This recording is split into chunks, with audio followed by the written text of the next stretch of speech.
नमस्कार बच्चों, आज हम पढ़ेंगे क्षितिज भाग में गद्य खंड है, उसमें पहला पाठ नेताजी का चश्मा।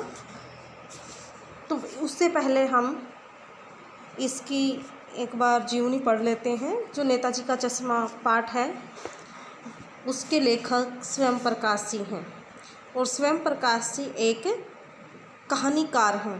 और जो नेताजी का चश्मा है वो भी आपकी क्या है, एक कहानी ही है। तो देखो बच्चों, पहले हम स्वयं प्रकाश का जीवन परिचय पढ़ते हैं, उसके बाद हम पाठ को पढ़ेंगे। स्वयं प्रकाश का जन्म सन 1947 में इंदौर मध्य प्रदेश में हुआ। मैकेनिकल इंजीनियरिंग की पढ़ाई करके एक औद्योगिक प्रतिष्ठान में नौकरी करने वाले स्वयं प्रकाश का बचपन और नौकरी का बड़ा हिस्सा राजस्थान में बीता। तो यहाँ पर स्वयं प्रकाश जी के बारे में बताया गया है कि उनका जन्म 1947 में इंदौर मध्य प्रदेश में हुआ। इन्होंने मैकेनिकल इंजीनियरिंग की पढ़ाई की थी और ये किसी औद्योगिक प्रतिष्ठान में नौकरी करते थे। और इन्होंने जो अपना नौकरी का कार्यकाल है और अपना बचपन दोनों ही राजस्थान में बिताए। फिलहाल स्वैच्छिक सेवानिवृत्ति के बाद वे भोपाल में रहते हैं और वसुधा पत्रिका के संपादक से जुड़े हैं।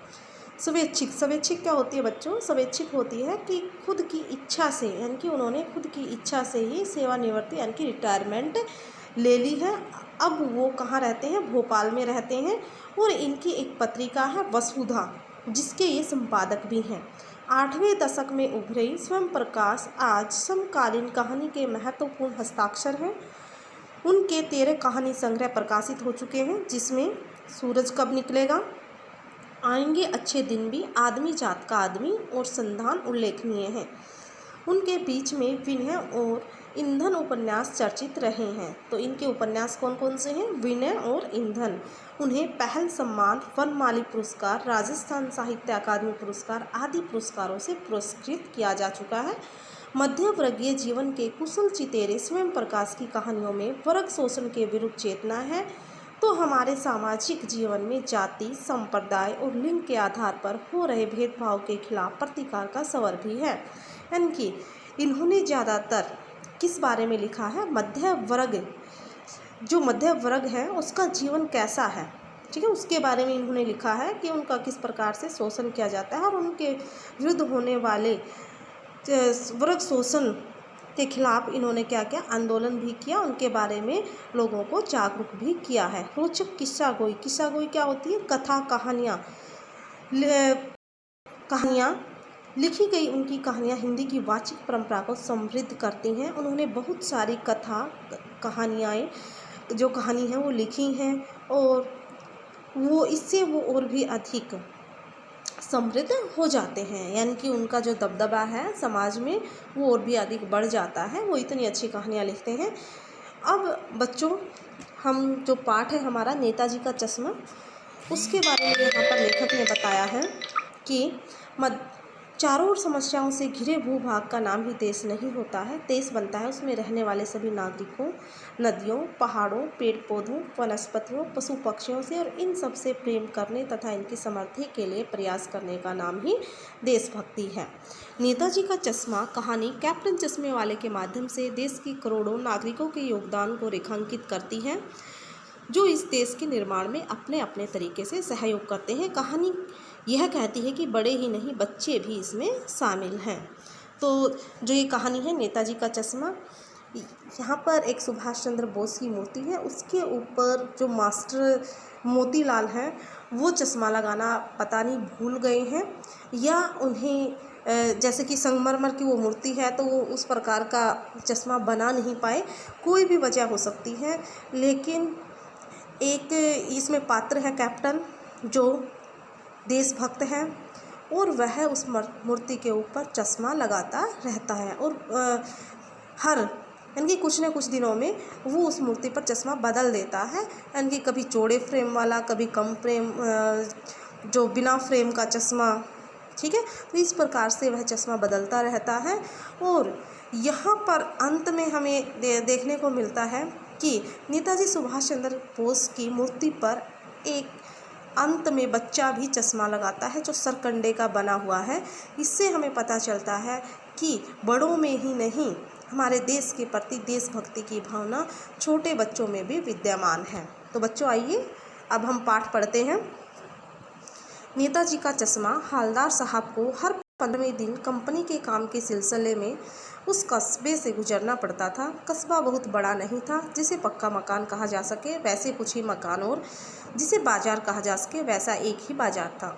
तो एक होता है कस्बा और एक होता है बच्चों शहर। तो जो कस्बा होता है वो शहर से छोटा होता है और शहर से उसमें कम सुविधाएं उपलब्ध होती हैं। तो हवलदार यहाँ पर हवलदार यानी कि हवलदार साहब है एक, जो हर 15वें दिन अपने कंपनी के काम से उस कस्बे से होकर वो गुजरते हैं।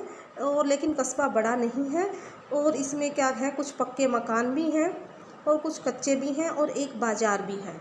कस्बे में एक लड़कों का स्कूल है, एक लड़कियों का स्कूल है, एक सीमेंट का छोटा सा कारखाना, 2 ओपन एयर सिनेमा घर, 2 ओपन एयर मतलब बिना छत के सिनेमा घर है, और एक तो यानी कि कुछ और कुछ नगर पालिका भी है। नगर पालिका थी तो कुछ न कुछ काम करती भी रहती थी। कभी कोई सड़क पक्की करवा दी, कभी कुछ पेशाब घर बनवा दिए, कभी चबूतरों की छतरी बनवा दी, तो कभी कवि सम्मेलन करवा दिया। तो बच्चों जहाँ पर नगर पालिका होती है तो नगर पालिका होगी वहाँ कुछ न कुछ शहर के विकास के लिए कार्य करती होगी, ठीक है। तो इसी प्रकार उस कस्बे में भी एक नगर पालिका है, तो वो कुछ न कुछ काम करवाती ही रहती हैं। तो इसी नगर पालिका के किसी उत्साही बोर्ड या प्रशासनिक अधिकारी ने एक बार शहर के बाजार के मुख्य चौराहे पर नेताजी सुभाष चंद्र बोस की एक संगमरमर की प्रतिमा लगवा दी।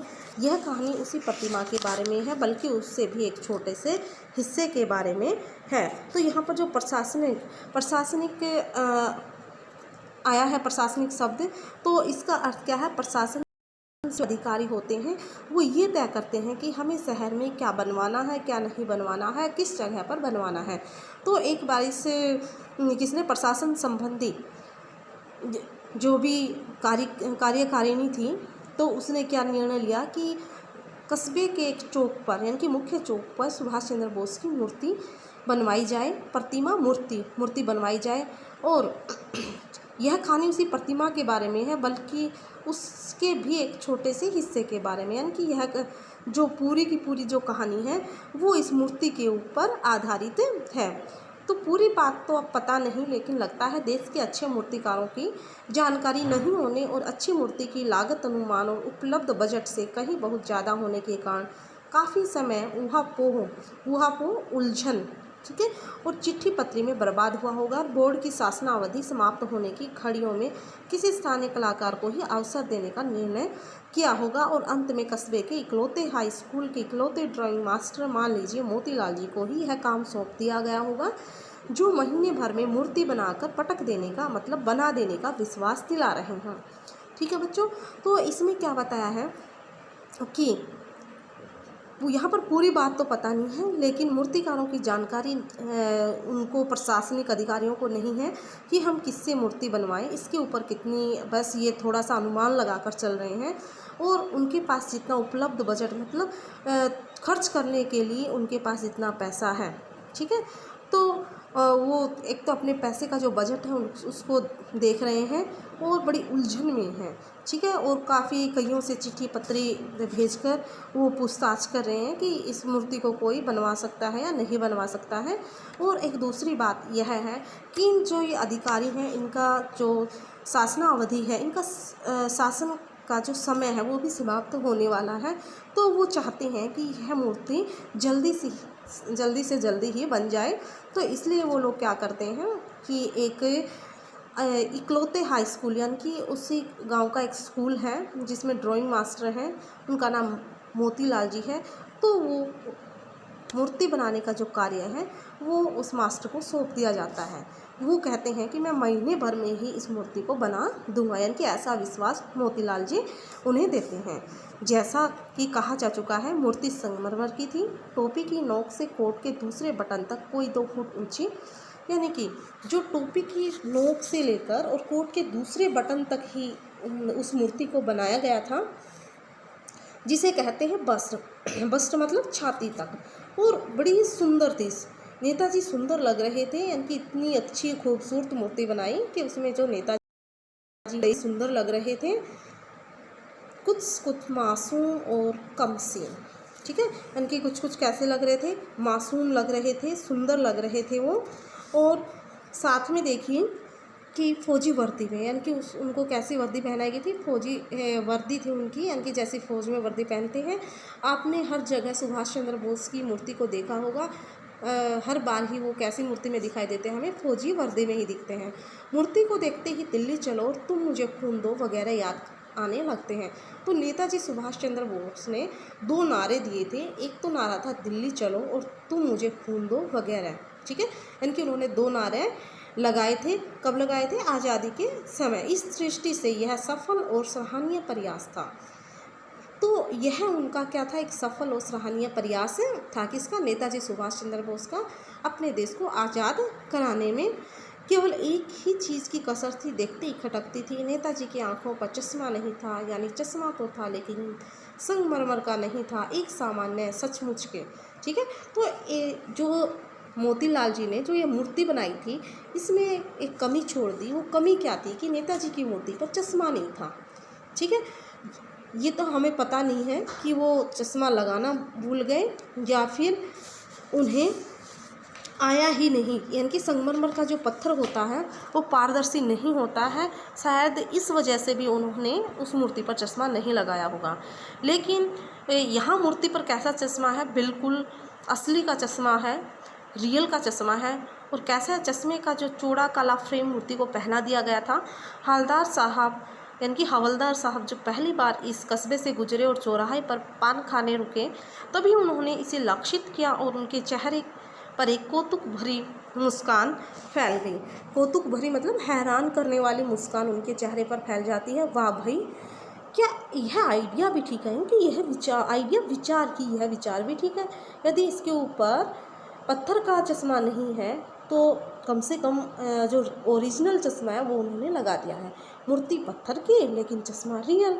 जीप कस्बा छोड़कर आगे बढ़ गई। तब भी हवलदार साहब इस मूर्ति के बारे में ही सोचते रहे और अंत में इस निष्कर्ष पर पहुँचे कि कुल मिलाकर कस्बे के नागरिकों का यह प्रयास सराहनीय ही कहा जाना चाहिए। महत्व मूर्ति के रंग रूप या कद का नहीं, उस भावना का है, वरना तो देशभक्ति की आजकल मजाक की चीज़, यानी कि देशभक्ति भी आजकल मजाक की चीज़ होती जा रही है। तो यहाँ पर हवलदार साहब सोच रहे हैं कि इन कस्बे वालों की हमें देशभक्ति को जो देशभक्ति का इतना प्रयास किया इन्होंने कि इस मूर्ति पर रियल का चश्मा लगा दिया है, तो यह एक प्रशंसा का कार्य ही इन्होंने किया है। यहाँ पर उसके मूर्ति के रंग रूप और कद का महत्व नहीं है, बल्कि वहाँ के रहने वाले लोगों के देशभक्ति की भावना का है कि आज भी उनके अंदर देशभक्ति की भावना जिंदा है, क्योंकि आजकल लोग देशभक्ति को मजाक के रूप में ही लेते हैं। लेकिन हवलदार साहब क्या है, आश्चर्यजनक है कि अब भी लोगों में देशभक्ति की भावना जिंदा है। दूसरी बार जब हवलदार साहब उधर से गुजरे तो उन्हें मूर्ति में कुछ अंतर दिखाई दिया। ध्यान से देखा तो पाया कि चश्मा दूसरा है, ठीक है। लेकिन जब दूसरी बार कौन गुजरते हैं? हवलदार साहब। उनके हवलदार साहब हर 15वें दिन उस कस्बे से गुजरते थे, यानी कि हर 15वें दिन उनका गुजरना होता था। तो वो देखते कि मूर्ति में कुछ न कुछ अंतर जरूर होता, और वह अंतर यही होता कि हर बार मूर्ति पर चश्मा अलग होता। ध्यान से देखा तो पाया कि चश्मा दूसरा है। पहले मोटे फ्रेम वाला चौकोर चश्मा था, अब तार के फ्रेम वाला गोल चश्मा है। हवलदार साहब का कौतुक और बढ़ा। वाह भाई, क्या आइडिया है। मूर्ति कपड़े नहीं बदल सकती, लेकिन चश्मा तो बदल ही सकती है, क्योंकि वह रियल जो है। तीसरी बार फिर नया चश्मा था। हवलदार साहब की आदत पड़ गई हर बार कस्बे से गुजरते समय चौराहे पर रुकना, पान खाना और मूर्ति को ध्यान से देखना। एक बार जब कौतूहल दुर्दमनीय हो उठा तो पान वाले से पूछ ही लिया। दुर्दमनीय जिसे दबाया नहीं जा सके, ठीक है। तो वो अपने मन की जो इच्छा है, अपनी कौतूहल, अपनी इच्छा को वो दबा नहीं सके, ठीक है। और उन्होंने गाड़ी रोककर वो एक पान वाले की दुकान से हर रोज़, यानी कि हर 15वें दिन क्या खाते थे, वहाँ रुककर पान खाते थे। तो उनसे पूछ लिया, क्यों भाई, क्या बात है, ये तुम्हारे नेताजी का चश्मा हर बार बदल कैसे जाता है? तो पान वाले के खुद के मुंह में पान ठुसा हुआ था। वह एक काला, मोटा और खुश मिजाज आदमी था। हवलदार साहब का प्रश्न सुनकर वह आंखों ही आंखों में हंसा। उसकी तोंद थिरकी। पीछे घूमकर उसने दुकान के नीचे पान थूका और अपनी लाल काली बत्ती सी वहाँ पर इनकी लाल जो काली बत्ती सी थी वो दिखाकर बोला, कैप्टन चश्मे वाला करता है। तो यहाँ पर पान वाले के व्यक्तित्व के बारे में बताया है कि उसका व्यक्तित्व कैसा है। तो पान वाले का व्यक्तित्व कैसा है, हमेशा उसके मुंह में पान थूका यानी पान ठूसा रहता है, पान से उनका मुंह भरा रहता है। वे काले मोटे और खुश मिजाज मतलब हमेशा खुश रहने वाले व्यक्ति हैं।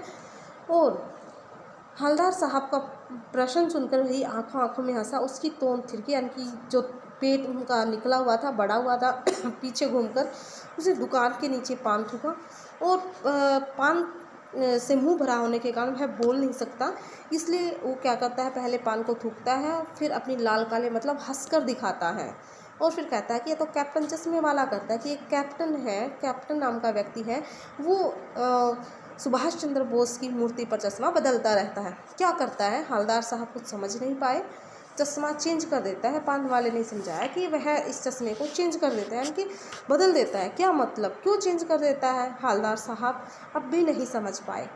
कोई गिराहक मतलब ग्राहक आ गया समझो। मान लीजिए कि कोई ग्राहक आ जाता है तो उसको चौड़े चौखट चाहिए, मतलब चौड़े फ्रेम वाला चश्मा चाहिए। तो कैप्टन किधर से लेकर आएगा, तो उसको मूर्ति वाला दे दिया, मतलब उसको मूर्ति से निकाल कर उतार कर और उसको ग्राहक को दे देते हैं और मूर्ति के ऊपर दूसरा चश्मा लगा देते हैं, उधर दूसरा बिठा दिया। अब हवलदार साहब को कुछ समझ में आई। एक चश्मे वाला है जिसका नाम कैप्टन है, उसे नेताजी की बगैर चश्मे वाली मूर्ति बुरी लगती है, बल्कि आहत करती है। मानो चश्मे के बगैर नेताजी को असुविधा हो रही हो, इसलिए वह अपनी छोटी सी दुकान में उपलब्ध गिने चुने फ्रेमों में से एक नेताजी की मूर्ति पर फिट कर देता है।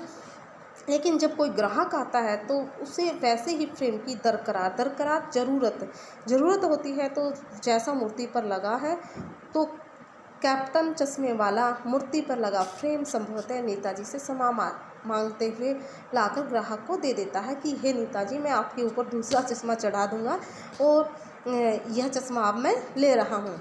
तो और बाद में नेताजी को दूसरा फ्रेम लौटा देते थे। वाह भाई, खूब, क्या आइडिया है, मतलब क्या विचार है, ठीक है कैप्टन के। लेकिन भाई एक बात अभी भी समझ में नहीं आई। हवलदार साहब ने पान वाले से फिर पूछा, नेताजी का ओरिजिनल चश्मा कहाँ गया, ओरिजिनल मतलब असली का। तो पान वाला दूसरा पान मुंह में ठूस चुका था। दोपहर का समय था, दुकान पर भीड़ भाड़ अधिक नहीं थी। वह फिर आंखों में हंसा। उसकी तोंद थिरकी, कत्थे की डंडी फेंक पीछे मुड़कर उसने नीचे पीक फूकी और मुस्कुराता हुआ बोला, मास्टर बनाना भूल गया। कि कहता है कि जिसने मास्टर ने यह मूर्ति लगाई थी तो वह लगाना भूल गया है।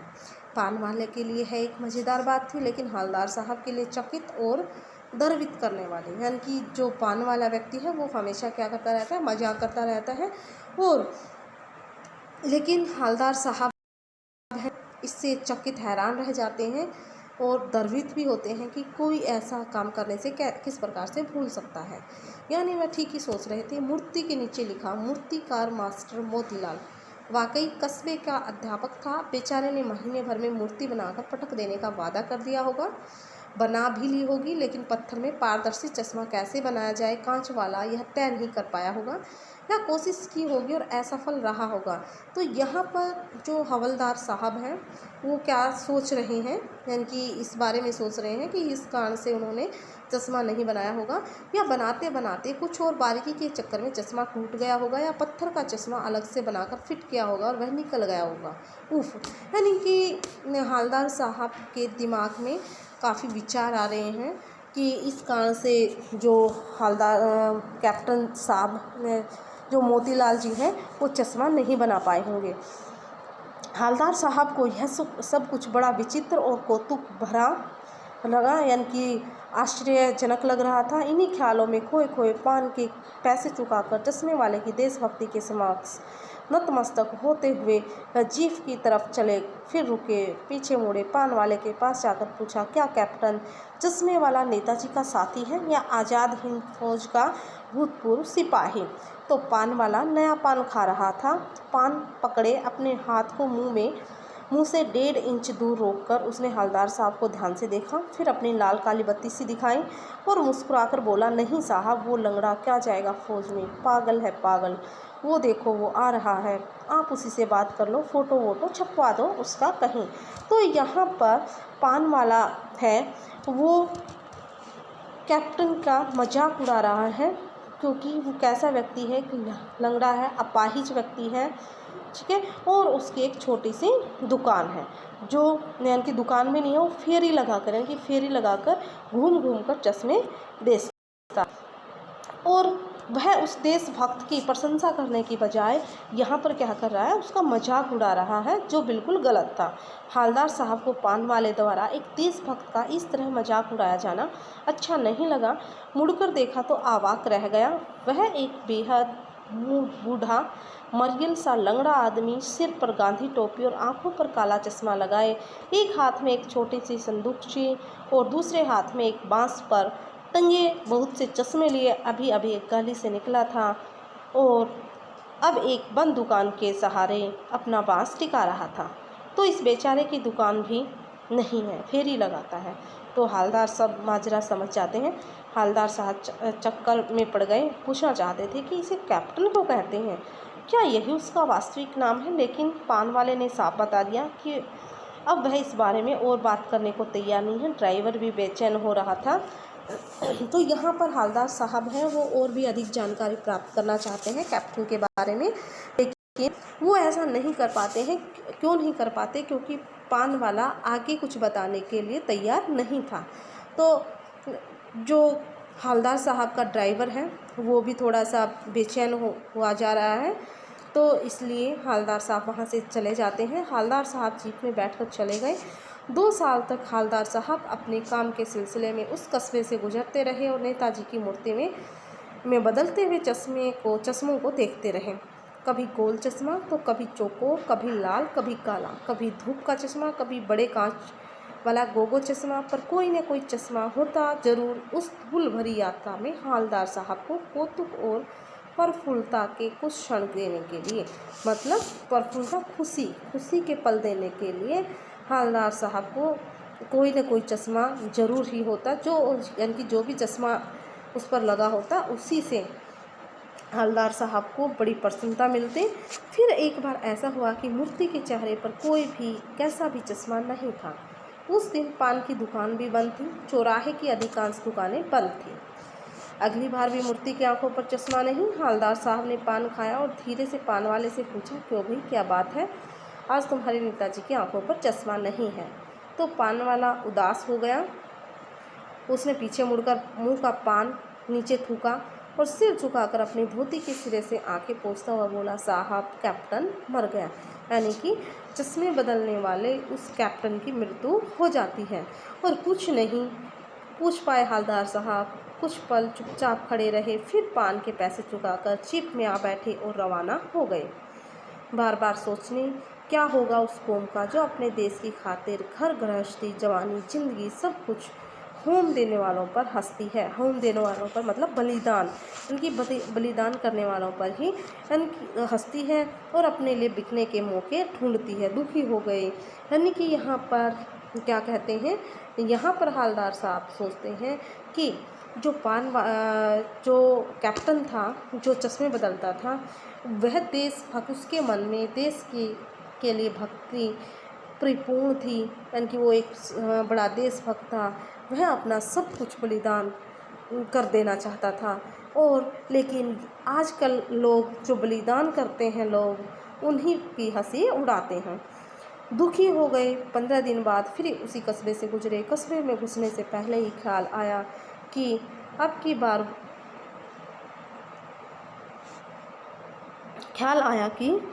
कस्बे की हृदय स्थली मतलब जो शहर का जो मुख्य स्थान होता है, बीच का स्थल होता है, बीच का जो मुख्य स्थान है शहर का, वहाँ पर सुभाष की प्रतिमा अवश्य ही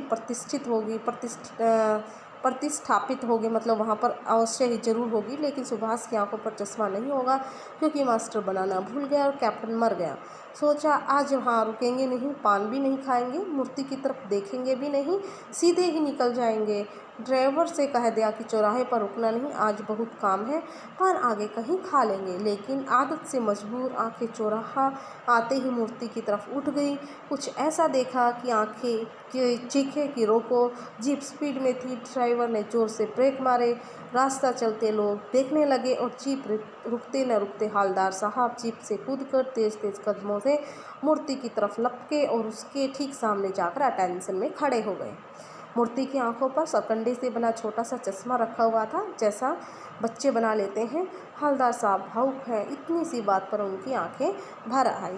तो यहाँ पर जो हवलदार साहब हैं उन्होंने 2 बार मूर्ति को बिना चश्मे के देखा, लेकिन जब वो तीसरी बार वहाँ से गुजरते हैं तो वो सोचते हैं कि अब की बार वो यहाँ पर यानी कि बीच चौराहे पर नहीं रुकेंगे, न ही पान खाएंगे, बल्कि सीधे ही वहाँ से निकल जाएंगे, क्योंकि वहाँ पर न तो जो सुभाष चंद्र बोस की मूर्ति है उसके ऊपर चश्मा होगा और कैप्टन भी मर गया है जो उससे बदलता रहता था। तो इसलिए वो थोड़ा निराश में हैं, लेकिन आदत से मजबूर कौन रोक सकता है। यानी कि हवलदार साहब को आदत पड़ी हुई थी, जैसे ही चौराहा आता तो उसकी नज़र सीधी उस मूर्ति पर जाती, और इस बार भी ऐसा ही हुआ। लेकिन इस बार उन्होंने देखा कि कुछ आश्चर्यजनक हुआ है। क्या आश्चर्यजनक था कि जो हवलदार साहब ने देखते हैं कि देवदास जी की मूर्ति पर एक सरकंडे से बना हुआ चश्मा है, जो किसी बच्चे ने यानी कि जो बच्चे बनाकर लगा देते हैं। तो यह सब देखकर हवलदार साहब क्या हो जाते हैं, भावुक हो जाते हैं और उनकी आंखें भर जाती हैं। अब सोचते हैं कि अब भी लोगों में देशभक्ति की भावना जिंदा है। तो बच्चों, ये आपका पाठ कंप्लीट होता है।